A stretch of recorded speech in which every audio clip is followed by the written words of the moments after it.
शिवं शिवं जटाटवीगलज्जलप्रवाहपावितस्थले गलेवलम्ब्य लम्बिताम्बुजङ्गतुङ्गमालिकां डमड्डमड्। ओम सर्वे भवन्तु सुखिनः, सर्वे सन्तु निरामया, सर्वे भद्राणि पश्यन्तु मा कश्चित् दुःखभाग् भवेत्। ये स्पिरिचुअल प्रोडक्ट्स आपको shivago.com पे ऑथेंटिक और जेन्युइन मिलेंगे। नमस्कार, आप सबका हमारे चैनल श्रीमद होम रेमेडीज़ पर स्वागत है। और हम आपको बताएंगे कि धार्मिक क्रियाओं में वस्त्र कितने आवश्यक हैं, या यूँ समझ लीजिए कि पीला वस्त्र खास करके क्यों आवश्यक होता है। धार्मिक क्रियाओं में वस्त्र धारण क्यों किया जाता है, किसी खास रंग का। देखिए, प्रत्येक वस्तु के गुणगत स्पंदन होते हैं। वस्त्रों के प्रकार, आकार, रंग, कलामयी रचना, सिलाई इत्यादि घटकों पर वस्त्रों के स्पंदन निर्भर करते हैं, और ये घटक जितने अधिक सात्विक होंगे उतने ही वस्त्र सात्विक बनते हैं। सामान्य मनुष्य को चैतन्य ग्रहण करने के उद्देश्य से सात्विक वस्त्र ही पहनने चाहिए। जिसमें भाव है उसकी वृत्ति सात्विक बनती है। तो वस्त्र का बहुत अपना योगदान होता है। आजकल कार्यानुसार वस्त्र धारण करने की धारण विविध क्षेत्रों में प्रचलित हो गए हैं। इसमें वातावरण निर्माण के लिए विशिष्ट पोशाक की आवश्यकता होती है। देव कार्य, पूजा, होम तथा नित्य कर्म और देव पितृकार, श्रद्धा आदि धार्मिक प्रसंगों के समय रोजाना के वस्त्र शरीर पर रखना उचित नहीं है। तो इसके पीछे धार्मिक नहीं, वैज्ञानिक कारण भी है।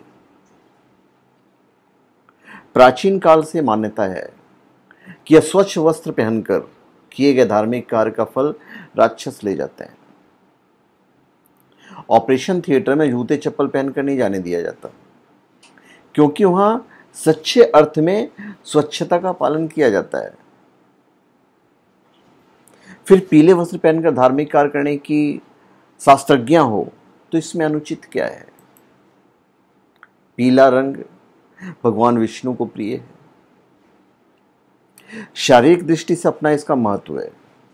वस्त्र पहनने से मनुष्य के सील की रक्षा होती है। साथ ही ठंड, वायु, उष्णता, वर्षा आदि से भी इससे देह की रक्षा होती है। प्लस वस्त्रों में मनुष्य के स्वभाव और व्यक्तित्व का बोध होता है। आध्यात्मिक दृष्टिकोण से इसका अपना महत्व है। वस्त्र धारण करना अर्थात ब्रह्म पद पर आरूढ़ होने हेतु माया में कार्य करने के लिए माया का आलंबन करना होता है। हिंदू धर्म में स्त्री एवं पुरुष द्वारा धारण किए जाने वाले वस्त्रों की रचना देवताओं ने की है। इसलिए वस्त्र शिव एवं शक्तित्व प्रकट करते हैं। स्त्रियों के वस्त्र से अर्थात साड़ी से शक्तित्व जागृत होता है, एवं पुरुषों के वस्त्र से शिव तत्व जागृत होता है। अब हम आपको उदाहरण द्वारा समझाते हैं। जैसे कुर्ता और पजामा हुआ। कुर्ता और पजामा पहनने से शरीर के चारों ओर दीर्घवृत्ताकार कवच निर्मित होता है। इससे जीव के लिए वायुमंडल से ईश्वरीय चैतन्य ग्रहण करना सुलभ होता है। साथ ही रज तम पर विजय पाना भी सुलभ होता है।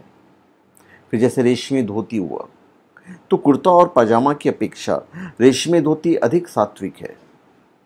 इसे धारण करने से जीव के देह के सर्व ओर सूक्ष्म गोलाकार कवच निर्मित होता है। इससे जीव के लिए देवता के तारक मारक और सगुण निर्गुण दोनों तत्व ग्रहण करना सुलभ हो जाता है। वैज्ञानिक दृष्टि से विचार करने पर रेशमी या ऊनी वस्त्र धार्मिक कार्य के लिए अधिक शुभ और लाभदायक होते हैं। धार्मिक कार्य के समय मंत्रोच्चारण से उठने वाले स्पंदन एवं विद्युत लहरों की जो इफेक्ट है वो पूरे शरीर में प्रभावित हो जाते हैं। पूरे शरीर पर यह प्रभाव डालता है। इसीलिए रेशमी या ऊनी पीतवस्त्र अत्यंत उपयोगी होते हैं। पूजा, तप, जप, संस्कार, अनुष्ठान और पुरस्चरण आदि के समय उपवस्त्र डाल लेना चाहिए। तो वस्त्र का इतना ज़्यादा महत्व है। वस्त्र के अनेक प्रकार हैं। और वस्त्र धारण करने की पद्धतियों पर बहुत सारी चीज़ें निर्भर करती है। तो वस्त्र है और जो उसका रंग है वो धार्मिक कार्यों में बहुत अधिक महत्व रखता है। तो ये वस्त्रों की अहमियत है पूजा में, धार्मिक कार्य में। उसके बाद हमारे धर्म में, सनातन धर्म में जो बताया गया है कि वस्त्र धारण करने से अनिष्ट शक्तियों से रक्षा होता है। साड़ी के चुन्नट से, जो साड़ी का जो चुन्नट होता है, साड़ी के चुन्नट से शक्ति प्रवाह भूमि की दिशा में प्रक्षेपित होने पर पाताल की अनिष्ट शक्तियों से स्त्री की रक्षा होता है।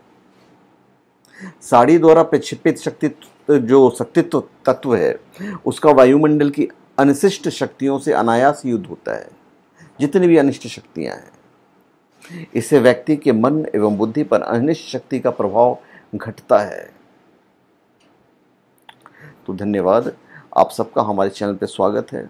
आप हमारे चैनल पे सब्सक्राइब करें और अपने कमेंट दीजिए। धन्यवाद।